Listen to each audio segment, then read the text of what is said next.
तो चलिए आज बात करते हैं टीचिंग की कला के बारे में। मतलब लैंग्वेज सिखाने के पीछे जो विज्ञान है ना, उसे थोड़ा खोल कर देखते हैं और जानते हैं कैसे, कुछ आम सर्टिफिकेशन सवालों के जरिए। तो शुरू करें।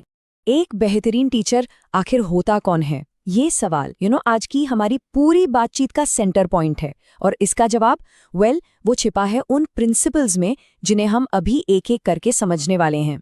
क्योंकि देखिए, बात सिर्फ क्या पढ़ाना है इसकी नहीं है, बल्कि क्यों और कैसे पढ़ाना है इसकी है। तो हमारा रोड मैप कुछ ऐसा रहेगा। सबसे पहले हम लर्नर को समझेंगे, फिर लैंग्वेज स्किल्स की बुनियाद पर नज़र डालेंगे, इसके बाद कुछ इफ़ेक्टिव टीचिंग स्ट्रैटेजीज देखेंगे और आखिर में थियोरी को प्रैक्टिस में कैसे लाया जाए इस पर बात करेंगे। तो चलिए शुरू करते हैं सेक्शन 1 से, लर्नर को समझना। क्योंकि सीधी सी बात है, हर स्टूडेंट यूनिक होता है और एक अच्छे टीचर का असली काम यहीं से तो शुरू होता है। अब देखिए, सबसे पहली चुनौती आती है स्पेसिफिक लर्निंग डिफिकल्टीज को पहचानने में। मिसाल के तौर पर ये सवाल नंबर 4 देखिए। ये एक ऐसे मोटर डिसऑर्डर की बात कर रहा है जिसका सीधा असर आवाज निकालने और साफ बोलने की एबिलिटी पर होता है। इसका सही जवाब है डिस्प्रैक्सिया। अब यहाँ जो समझने वाली बात है वो ये है कि इसे डिसलेक्सिया मतलब पढ़ने में मुश्किल या डिसकैल्कुलिया यानी मैथ्स में मुश्किल, इनसे कंफ्यूज नहीं करना है। डिस्प्रैक्सिया पूरी तरह से फिजिकल है। इसका लेना देना कोऑर्डिनेशन से है, दिमाग और मुंह की मसल्स के बीच का तालमेल जो आवाज पैदा करने के लिए जरूरी है। लेकिन बात सिर्फ इंडिविजुअल दिक्कतों की नहीं है। भाषा, लैंग्वेज एक सोशल चीज भी तो है। हर स्टूडेंट क्लास में अपनी एक सोशल डायलेक्ट लेकर आता है, मतलब वो भाषा जो उसकी कम्युनिटी में, उसके घर मोहल्ले में बोली जाती है। और एक अच्छे टीचर की पहचान इसे नकारना नहीं, बल्कि इसे समझना है। ठीक है, तो अब आते हैं सेक्शन 2 पर, लैंग्वेज स्किल्स की बुनियाद। चलिए अब उन कोर स्किल्स पर फोकस करते हैं जो लिटरेसी और कम्युनिकेशन के लिए एकदम जरूरी हैं। रीडिंग प्रोफिशिएंसी मतलब पढ़ने में माहिर होना, इसका असल में मतलब क्या है? सवाल नंबर 3 हमें बताता है कि ये सिर्फ शब्द पहचान लेने से कहीं ज्यादा है। तो देखिए, रीडिंग प्रोफिशिएंसी तक पहुंचने का एक प्रोसेस है जिसके 3 मेन स्टेप्स हैं। पहला है डिकोडिंग, मतलब लेटर्स और साउंड्स को पहचानना। फिर आता है फ्लुएंसी, यानी एकदम स्मूथ और एक्यूरेटली पढ़ना। और आखिर में जो सबसे जरूरी है वो है कॉम्प्रहेंशन, यानी जो पढ़ा है उसे समझना। और हाँ, ये भी सोचना होगा कि पढ़ने का मकसद क्या है। हम हमेशा एक ही तरह से नहीं पढ़ते, राइट? कभी कभी हम बस जनरल आइडिया लेना चाहते हैं, जिसे स्किमिंग कहते हैं।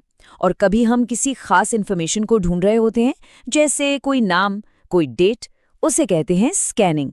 दोनों का मकसद एकदम अलग है। एक और बहुत इंटरेस्टिंग आइडिया है।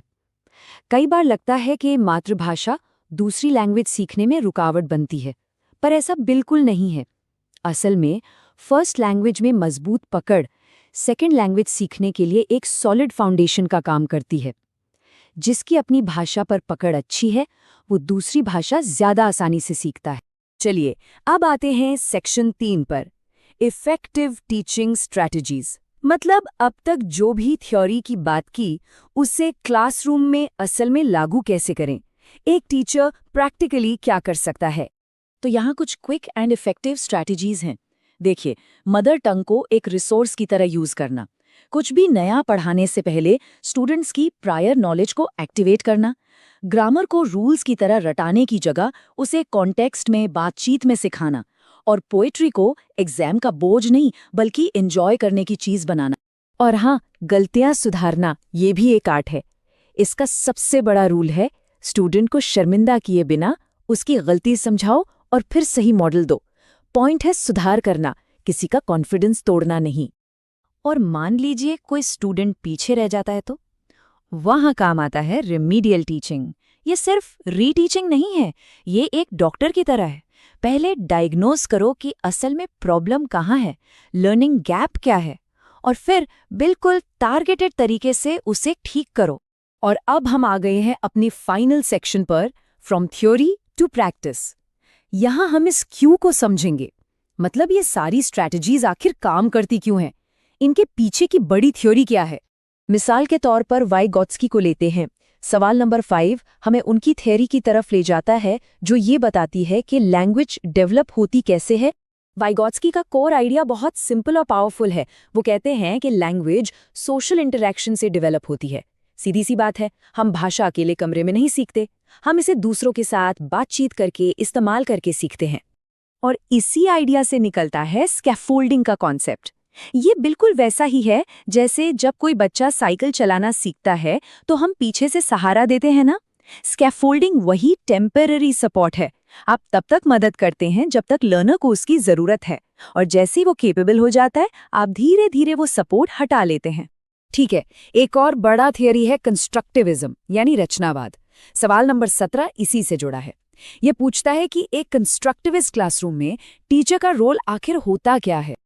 और इसका जवाब ये है कि इस अप्रोच में टीचर कोई नॉलेज फिलर नहीं है जो बच्चे के दिमाग में ज्ञान भर दे। नहीं, यहाँ टीचर एक फैसिलिटेटर है, एक गाइड जो स्टूडेंट्स को उनकी अपनी नॉलेज, अपने एक्सपीरियंसेस का इस्तेमाल करके नया ज्ञान खुद कंस्ट्रक्ट करने में यानी बनाने में मदद करता है। तो आज की पूरी बातचीत के की टेकअवेज क्या हैं? पहला, टीचिंग को लर्नर सेंट्रिक रखें। दूसरा, फंडामेंटल स्किल्स को स्टेप बाय स्टेप बिल्ड करें। तीसरा, सपोर्टिव और कॉन्टेक्स्ट अवेयर स्ट्रैटेजीज अपनाएं। और सबसे ज़रूरी, अपनी प्रैक्टिस को सॉलिड लर्निंग थियरीज पर बेस करें। तो आखिर में एक सवाल सोचने के लिए छोड़ जाते हैं। इन सब आइडियाज़ को जानने के बाद इन्हें असल क्लासरूम में कैसे उतारा जा सकता है? ये सोचने वाली बात है।